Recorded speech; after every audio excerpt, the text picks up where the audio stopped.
Bonjour à tous, très heureux de vous retrouver. School TV Le Mac, 30 minutes sur la scolarité de vos enfants. À chaque fois une initiative, qu'elle soit sur le plan local ou national, voire même international, avec Alix Nguyen. Salut Alix. Salut. Le sommaire, le voici, gros plan aujourd'hui sur Education Cannot Wait. Oui, je vous l'ai fait en anglais.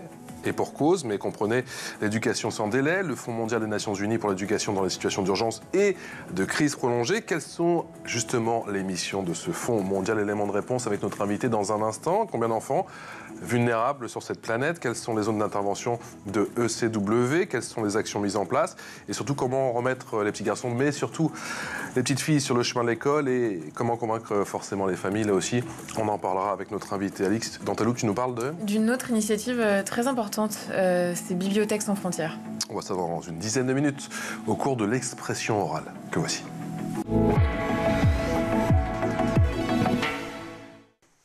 Bonjour Foliba Thibault. Bonjour. Merci d'avoir accepté notre invitation. On est très très heureux de vous accueillir aujourd'hui dans le MAC sur School TV. Vous êtes ambassadrice et surtout défenseur mondial du programme Education Cannot Wait, éducation sans délai. C'est le Fonds mondial des Nations Unies pour l'éducation dans les situations d'urgence et de crise prolongée. Je précise que vous êtes également fondatrice de l'association Elle ira à l'école. Quelle est l'essence de cette association Elle ira à l'école ? Et écoutez, Elle ira à l'école, c'est une association qui est basée en Guinée, donc en Afrique de l'Ouest, qui a pour mission de promouvoir l'éducation des jeunes filles, des petites filles, de milieux défavorisés, de familles pauvres, dont les parents n'ont pas les moyens de les mettre dans de bonnes écoles, des écoles privées, surtout parce que malheureusement en Guinée, comme dans beaucoup de pays d'Afrique de l'Ouest notamment, le système public n'est pas assez solide et donc les parents qui en ont les moyens préfèrent mettre leurs enfants dans des écoles privées où ils ont une meilleure qualité d'éducation. Et nous, notre mission, c'est vraiment de donner la chance à ces familles qui n'ont pas les moyens de mettre leurs enfants dans des écoles privées où ils auront une meilleure qualité d'éducation, et bien de les accompagner pour que ces enfants-là, et surtout les petites filles, aient les mêmes chances que les enfants qui sont issus de familles plus aisées. On va en parler là aussi assez largement pendant cette émission. Vous l'aurez compris, je précise aussi que vous êtes une illustre représentatrice, vous êtes présentatrice, et que vous officiez sur Al Jazeera en version anglaise. Al Jazeera English. Ça, c'était donc pour l'association Elle ira à l'école. On va se concentrer bien sûr sur Education Cannot Wait. Quand est né ce fonds et surtout, quelles sont ses missions ? L'éducation sans délai, c'est donc le Fonds des Nations Unies pour l'éducation. Et sa mission, c'est vraiment d'aider les enfants dans les situations d'urgence, les enfants qui sont victimes de crises prolongées, que ce soit aussi bien des conflits, mais aussi de la crise climatique. Et donc, c'est d'accompagner ces enfants-là et de faire en sorte qu'il y ait un suivi dans leur éducation. Aujourd'hui, à travers le monde, il y a plus de 220 millions d'enfants qui sont touchés par les crises et donc ce nombre ne cesse d'augmenter. Donc, notre mission, c'est vraiment d'agir aujourd'hui pour leur offrir une sécurité à ces enfants et les opportunités d'une éducation qui est holistique en fait. Et donc, ce qu'on propose, c'est un nouveau modèle plus audacieux qui met en commun les ressources et les expertises des différents acteurs, aussi bien les gouvernements, mais aussi la société civile et les communautés locales dans lesquelles vivent ces enfants, afin de leur permettre de continuer une éducation même en situation de crise ou en situation de conflit. Folie, c'est un travail, on l'imagine, titanesque. Vous intervenez aujourd'hui dans combien de pays? ECW, Éducation sans délai, est présent dans combien de pays? Écoutez, dans de nombreux pays, dont les pays où il y a des crises aujourd'hui, je pense évidemment à Gaza, aux enfants qui sont à Gaza aujourd'hui, aussi bien au Soudan, en Afrique, en RDC, dans la région du Sahel, comme le Burkina Faso par exemple. Le conflit à Gaza, si on prend juste cet exemple-là, puisque c'est celui dont on parle le plus aujourd'hui, eh bien il y a 625 000 enfants aujourd'hui en âge d'aller à l'école qui ne vont pas à l'école depuis le mois d'octobre. Et donc, Education Cannot Wait, éducation sans délai, on a octroyé une subvention de 10 millions de dollars pour une première réponse d'urgence afin de soutenir ces enfants-là Et en ce moment, puisqu'on n'est pas encore en mesure de créer des structures scolaires, eh bien, c'est d'accompagner ces garçons et ces filles à Gaza qui sont touchés par la crise en investissant, par exemple, dans leur santé mentale et le soutien psychosocial pour ces enfants-là. Donc, c'est vraiment un investissement pour l'instant qui est plus sur la santé mentale que l'aspect éducatif. Et une fois, bien sûr, que la situation sur place le permettra, une fois qu'il y aura un cessez-le-feu, eh bien, Éducation sans délai ira sur place pour créer des structures pour faire en sorte que ces enfants puissent avoir une éducation à nouveau, puissent retourner à l'école et recommencer à apprendre à lire et à écrire comme ils le faisaient avant la guerre. Et bien sûr, il y a la RDC aussi. Ça, c'est des crises qui durent depuis très longtemps, malheureusement, et où on fait vraiment un suivi, comme le Sud-Soudan aussi, par exemple, où il y a 2,8 millions d'enfants aujourd'hui qui ne sont pas scolarisés en raison de crises multiples qui durent depuis plusieurs années, aussi bien le conflit au Sud-Soudan, mais aussi la crise climatique, la sécheresse qu'il y a eu, qui a forcé ces populations à se déplacer vers d'autres pays. Et donc, au Sud-Soudan, Education Cannot Wait a investi, par exemple, 72 millions de dollars sur plusieurs années pour que 140 000 enfants soient pris en charge et qui bénéficient d'un soutien aujourd'hui qui est mis en œuvre par ECW, Education Cannot Wait, mais aussi par les différents partenaires des Nations Unies. Donc, c'est vraiment sur toutes les zones de crise. On agit dans les zones en urgence où les enfants ont vraiment besoin d'une aide, mais aussi des crises qui durent depuis plusieurs années, comme la RDC, le Sud-Soudan, le Soudan ou encore le Sahel. Vous parliez, Foliba Thibault, d'un modèle nouveau. Dans quelle mesure votre stratégie est novatrice et surtout comment vous opérez? Parce que vous parlez effectivement notamment des zones de crise, des zones en conflit, des conflits qui durent parfois depuis de nombreuses années. Comment vous pouvez apporter l'école à tous ces jeunes garçons et ces jeunes filles? En fait, l'idée, c'est vraiment, il ne faut pas attendre que la crise se déclenche pour pouvoir commencer à accompagner ces enfants. Il faut que le suivi soit fait sur plusieurs années. Et c'est pour ça que ça dure plusieurs années. Et il faut une implication vraiment totale de toute la communauté, aussi bien les parents que les leaders religieux dans ces communautés-là, que les gouvernements sur place. Donc en fait, elle est nouvelle dans la mesure où on veut vraiment impliquer tout le monde, tous les acteurs qui sont concernés par ces crises-là. Les enfants, bien évidemment, sont en première ligne, mais il faut aussi bien impliquer les parents aussi, toute la communauté entière. Il ne s'agit pas juste de venir au moment où la crise se déclenche et puis d'essayer de mettre en place une école sous un hangar ou autre chose. Et il faut en fait continuer et suivre aussi bien le système éducatif du pays en question avant même que la crise ne se déclenche. Il faut les accompagner pour faire en sorte qu'au moment où la crise se déclenche, le système est assez solide pour justement pouvoir supporter cette crise-là. Donc c'est vraiment un programme qui dure sur plusieurs années où on implique tous les acteurs qui sont concernés. Folie, vous parliez de l'importance de la santé mentale.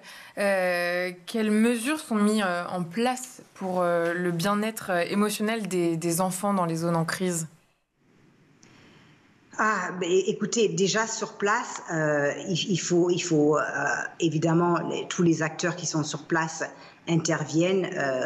Quand je pense à Gaza, par exemple, eh bien, il y a des médecins qui sont sur place. Il y a aussi souvent l'UNICEF, quand elle a accès à Gaza, envoie non seulement des médecins qui puissent traiter les enfants qui ont été blessés, mais aussi des psychologues. C'est très important d'avoir un suivi pour ces enfants-là.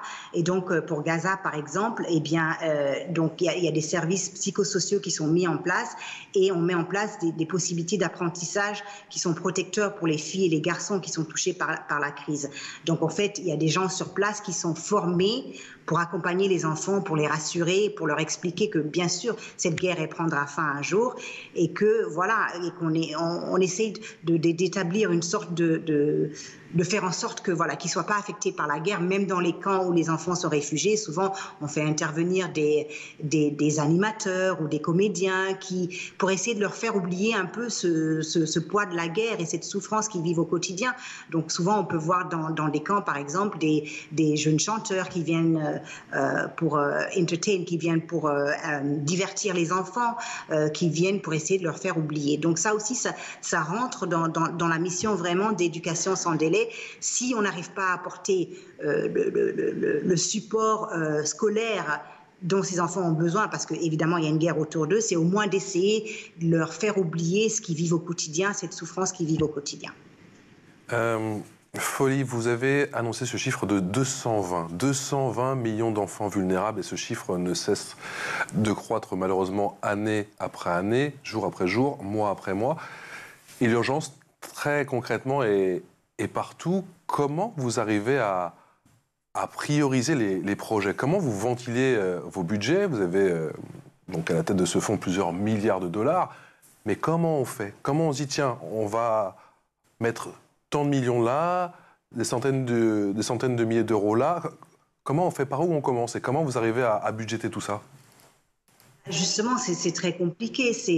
Voilà, aujourd'hui, quand on voit le nombre de personnes réfugiées et déplacées dans le monde, qui est, je crois, de 110 millions, c'est un record absolu. Comment on fait la priorité? C'est comme quand vous allez dans une salle d'urgence, en fait, les médecins, comment ils font la priorité? Ils voient qui souffre le plus, et puis aussi, ça dépend des relations qu'on a avec les autorités de ces pays-là aussi. Si souvent les pays sont en mesure, enfin, ils acceptent, par exemple, cette aide, eh bien, c'est plus facile de les aider, comme le Sud-Soudan, par exemple, où il y a une étroite collaboration avec le gouvernement sur place pour justement aider ces enfants qui ont été affectés par la crise. Dans d'autres pays, c'est un peu plus compliqué parce que vous n'avez pas des autorités, des structures solides en place qui puissent, parce qu'il faut avoir un interlocuteur aussi. Donc ça dépend, il y a beaucoup d'aspects qui rentrent en jeu sur comment on décide quel pays aider en priorité. Il faut voilà, après c'est à un niveau qui va au-delà de ce que moi je fais, mais c'est aussi, ça dépend des Nations Unies, des relations, on insiste souvent, et puis ça dépend aussi de comment cette aide est reçue par les autorités sur place. Pas toujours facile, on l'a dit effectivement, et ô combien délicat le quotidien de tous ces enfants vulnérables concernant la vie de manière générale, et puis bien sûr la dimension éducative. Et puis parfois il y a ces moments-là. Regardez.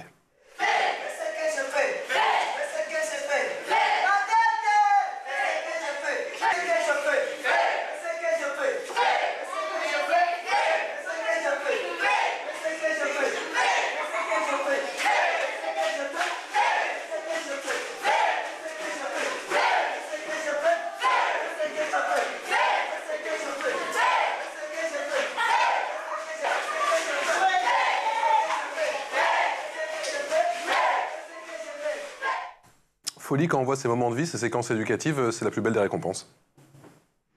Ah oui, de voir ces enfants sourire, ces enfants joyeux, c'est tout ce qu'on cherche. En fait, c'est vraiment de rétablir la joie dans la vie de ces enfants qui ont été traumatisés par les déplacements qu'ils ont dû faire, par les conflits autour d'eux.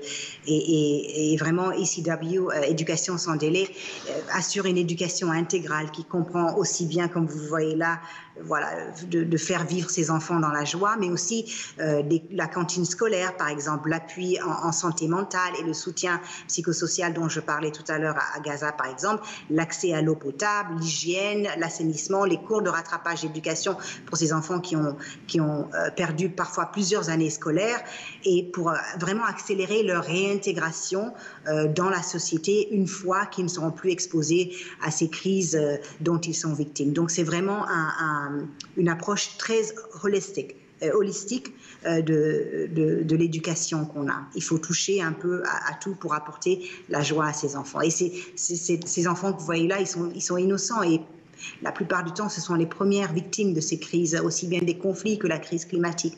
Et voilà, c'est des victimes innocentes qui n'ont rien demandé, mais qu'il faut absolument qu'on accompagne parce que ils sont notre avenir. Et justement, Folie, vous parlez des crises climatiques. Dans vos programmes, comment est-ce que vous sensibilisez les jeunes sur ce sujet ? Sur la crise climatique, écoutez, voilà, c'est une question encore qui est très difficile à traiter au sein des communautés parce que les gens souvent n'ont toujours pas conscience en fait que petit à petit, évidemment, ça change, surtout quand on regarde la région du Sahel aujourd'hui en Afrique. Les gens commencent à prendre conscience, mais ça n'a pas toujours été le cas. Donc, il faut vraiment les éduquer sur leur environnement et sur l'impact que ça peut avoir, voilà, leur comportement vis-à-vis de leur environnement, l'impact que ça peut avoir sur leur vie et leur quotidien. Donc, il faut les éduquer sur ça aussi. Et c'est quelque chose qui prend du temps, évidemment, mais ça commence à résonner en fait, les gens commencent à comprendre. Donc voilà, c'est Education Cannot Wait. Enfin, on a plusieurs acteurs sur place. Évidemment, on travaille avec beaucoup de structures locales qui traitent aussi bien des sujets éducatifs que des sujets environnementaux pour sensibiliser les populations sur place sur ces différentes crises qui les affectent. Est-ce que, Folly, la situation est encore plus préoccupante pour les petits garçons, ok, mais encore plus pour les petites filles? Et du coup, ça fait le lien, bien sûr, avec votre association Elle ira à l'école. Comment on met les familles dans la boucle? Comment on arrive à les convaincre de ne pas les laisser à la maison et qu'elles doivent absolument retrouver le chemin de l'école? C'est un travail vraiment de long terme. Enfin, ça fait des années que je suis impliquée là-dedans. Vous savez, moi, je viens d'une famille de 5 filles et j'ai eu la chance d'avoir un père qui a compris qu'il était important de nous éduquer, qui a compris qu'il était important qu'à travers cette éducation-là qu'il nous a donnée, qu'on soit indépendante. Malheureusement, dans beaucoup de pays d'Afrique, et je vois mon pays, la Guinée par exemple, où la majorité des filles sont encore mariées avant l'âge de 18 ans, où voilà, il n'y a pas encore cette prise de conscience. Elle arrive petit à petit, mais il y a encore du chemin à faire. Et pour cela, on parle d'éducation des filles, etc. Les mamans souvent comprennent, mais pour cela, il faut aussi convaincre les hommes, les papas, les chefs de village, les frères et sœurs, que éduquer leurs filles, c'est pas seulement pour qu'elles puissent avoir un métier plus tard, mais ce sera bénéfique pour l'ensemble de la communauté. Je prends l'exemple de la Guinée où on construit des écoles dans les zones rurales. Encore dans la capitale et les grandes villes, il y a une prise de conscience. Les gens savent qu'il faut que les filles aillent à l'école, et souvent c'est jusqu'à la fin du cycle secondaire et pas plus, et encore si elles y arrivent à la fin de ce cycle secondaire. Mais dans les zones rurales, les chiffres sont encore plus choquants, je dirais, parce que il n'y a pas beaucoup de structures scolaires dans les zones rurales, dans les petits villages. Les enfants souvent doivent marcher 5 à 10 km pour accéder à l'école la plus proche de chez eux.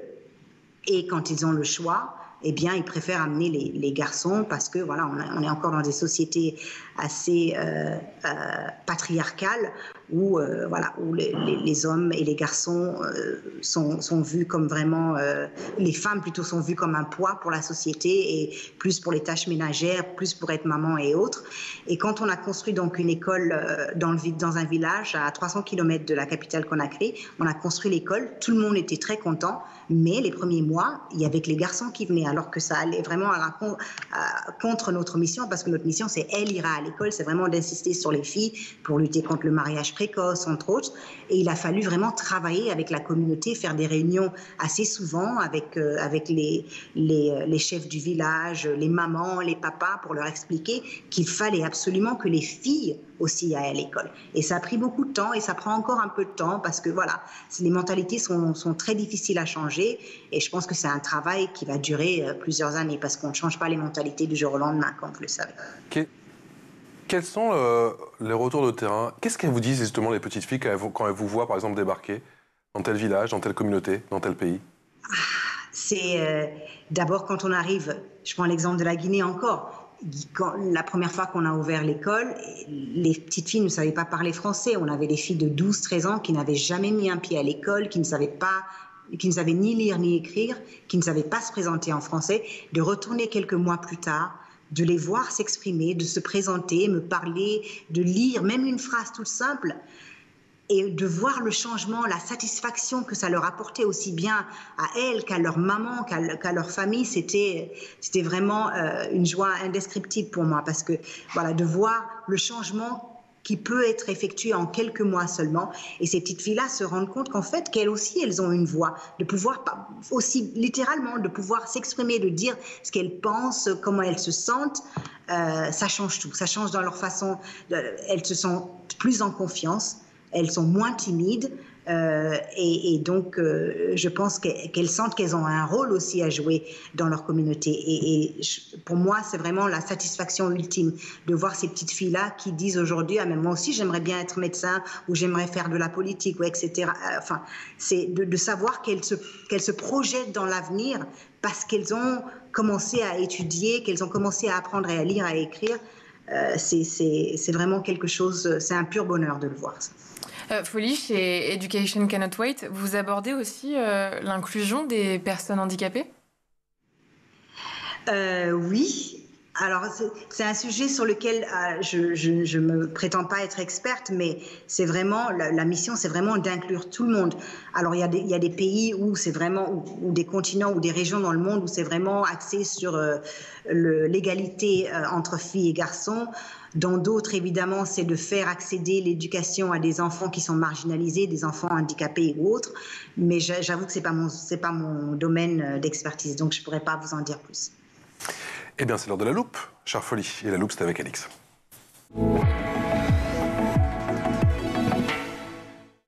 Et aujourd'hui, Alix, tu nous parles de Bibliothèque au pluriel sans frontières. Eh oui, 17 ans, Patrice. C'est le temps moyen passé dans un camp de réfugiés. Pendant ces 17 ans, un enfant, puis adolescent, n'a souvent pas accès à une éducation de qualité ni à des loisirs. C'est face à ce constat que Bibliothèque sans frontières a créé il y a 10 ans Ladies Box. Ladies Box, c'est une médiathèque mobile et connectée qui permet d'établir en moins de 20 minutes un centre éducatif et culturel capable d'accueillir jusqu'à 50 personnes. Elle contient des livres, des tablettes, des ordinateurs, des jeux de société et même un cinéma. L'objectif est de créer un espace où les jeunes peuvent apprendre et bâtir leur avenir. Ladies Box est déjà présente en Ukraine, en Afghanistan pour permettre aux filles de continuer à apprendre. Et au Liban, on regarde ce que ça donne avec Augustin Trapenard. Il est le parent de l'ONG et il s'est rendu sur place. L'enjeu de Bibliothèque sans frontières, c'est la culture, l'information, mais aussi l'éducation. Okay, our lesson today is about, especially رح نكون عم نشوف the present tense. But first of all, I want to ask you, what are the past? La Ladies Box a été vraiment transformée en une salle de classe. C'est-à-dire qu'on a les tables qui sont dans notre box, on a le vidéoprojecteur également, et on voit comment en une vingtaine de minutes on peut monter une salle de classe à peu près partout.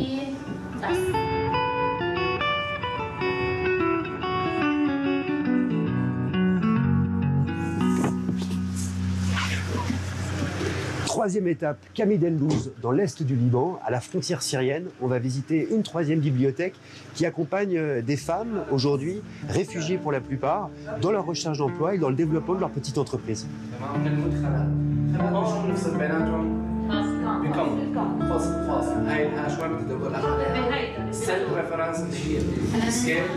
Donc là, c'est une formation informatique au tableau Excel. Je pourrais en bénéficier, moi, par exemple. Et cette bibliothèque mobile existe aussi en France, comme dans des zones rurales isolées, pour aider les jeunes à trouver du travail. Bibliothèque sans frontières a également développé d'autres outils, comme Ladies Cube, une bibliothèque numérique et autonome qui fonctionne sans connexion Internet pour fournir un accès à l'information dans les endroits les plus reculés. Folly, vous pensez que c'est une initiative qui peut avoir un impact significatif ? Ah oui, absolument, c'est une très belle initiative. Vous savez, dans de nombreux pays où nous, on travaille, ce qui manque aussi, c'est les livres. Voilà, il y a peut-être des écoles, mais il manque souvent des livres, aussi bien du matériel scolaire, des livres scolaires ou des livres que les enfants peuvent lire tous les jours, et il en manque énormément. Et nous travaillons aussi en collaboration avec plusieurs lycées français, dont le lycée français du Qatar, qui à la fin de chaque année scolaire nous fournit des livres qu'on va distribuer dans les écoles avec lesquelles on travaille en Guinée. Donc c'est très important. Les gens, il faut comprendre aussi que ouvrir des écoles, créer des structures, c'est très bien, mais souvent, même dans les écoles qui, soi-disant, sont les plus mieux loties dans certains pays, eh bien, il manque énormément de livres et de matériel scolaire auxquels ils n'ont pas accès. Donc, vraiment, ces partenariats avec cette association-là, c'est très, très important pour que ces enfants qui sont dans des endroits isolés puissent aussi avoir l'opportunité de lire les mêmes livres que les enfants en France, par exemple. On a parlé, bien sûr, d'éducation, on a parlé de financement, du coup ça coûte beaucoup d'argent. À Éducation sans délai, comment on s'y prend pour collecter des fonds? On a la chance d'avoir des pays donateurs qui sont très généreux, dont l'Allemagne, la Norvège, entre autres. Donc, c'est souvent, une fois ou 2 fois par an, on organise ce qu'on appelle un donors meeting, conference, où les donateurs viennent pour appuyer les différents projets, les différentes initiatives. Donc, on compte énormément sur le don, sur la gentillesse et la générosité de pays donateurs dans le monde occidental, évidemment. Et puis, bien sûr, les Nations Unies ont un fonds qui va vers ces initiatives-là. Donc, mais la plupart du temps, c'est grâce aux donateurs qu'on arrive à mener à bien les actions qu'on entreprend dans les zones de conflit ou les zones en crise.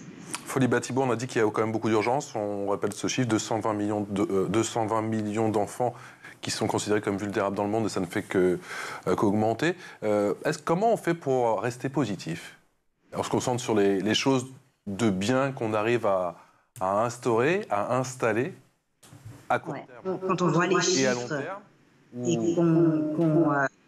qu'on voit les crises qui n'arrêtent pas, qui se renouvellent ou qui se prolongent, on peut être assez pessimiste, mais je pense que ces enfants-là, c'est notre avenir, c'est notre futur. Et on ne peut pas les abandonner, on ne peut pas les oublier. Je pense aux filles en Afghanistan. Aujourd'hui, on parle moins de l'Afghanistan qu'il y a 2 ans parce que bien, il y a d'autres crises qui ont pris le relais, mais on ne peut pas se permettre d'oublier ces filles en Afghanistan qui, ça fait 2 ans, des filles en âge d'aller à l'école secondaire, ça fait 2 ans qu'elles ne vont pas à l'école. Donc on ne peut pas se permettre de les oublier. On ne peut pas penser à aspirer à un monde meilleur aujourd'hui quand il y a toute une génération d'enfants qui n'ont pas accès à l'éducation.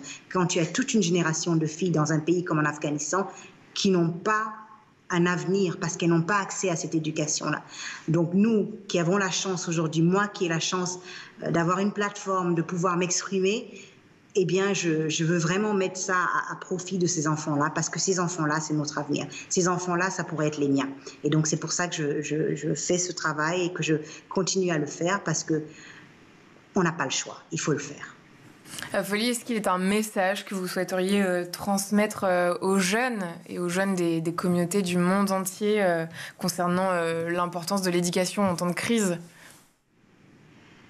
Absolument.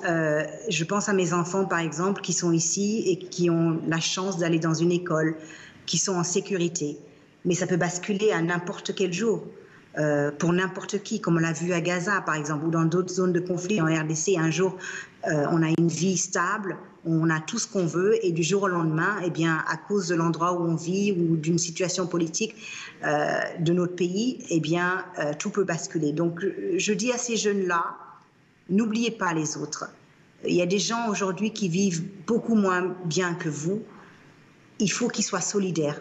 Et la solidarité, ça peut être aussi bien d'écrire à ces enfants-là, d'établir une correspondance entre les enfants de France et les enfants de RDC, ou les enfants de Guinée, ou les enfants de Gaza, ou tout simplement d'envoyer des fournitures scolaires, par exemple à la fin de l'année scolaire, tous les cartables, moi c'est ce que je fais ici aussi, toutes les fournitures scolaires dont on n'a plus besoin, eh bien on les récolte et on les envoie à ces enfants-là à travers le monde qui n'ont pas la chance d'avoir ces fournitures-là. Donc aux jeunes d'aujourd'hui, vraiment le mot-clé pour moi c'est solidarité. Solidarité avec ceux qui sont moins bien lotis que nous, ceux qui n'ont pas la chance que nous avons d'aller à l'école et d'avoir une vie stable et sécure. Ne pas les oublier. Et le message est passé et il est extrêmement bien formulé. Merci infiniment, Folie Batibo, d'avoir été avec nous aujourd'hui pendant cette demi-heure de School TV Le Mag. C'est un message très important. Et vraiment, encore une fois, bravo pour toutes vos actions. Et on ne manquera pas eh bien, de refaire d'autres émissions avec vous. On espère que vous passerez nous voir, parce que là, vous êtes à Doha, effectivement, à votre siège. Mais on espère que vous passerez nous voir quand vous serez de passage du côté de la capitale française, du côté de Paris. Merci infiniment. Folie Batibo, ambassadrice et défenseur mondial du programme Education Cannot Wait, éducation sans délai, pour le dire en français. On se voit demain ? À demain. Pour mon plus grand plaisir. À demain. Ciao.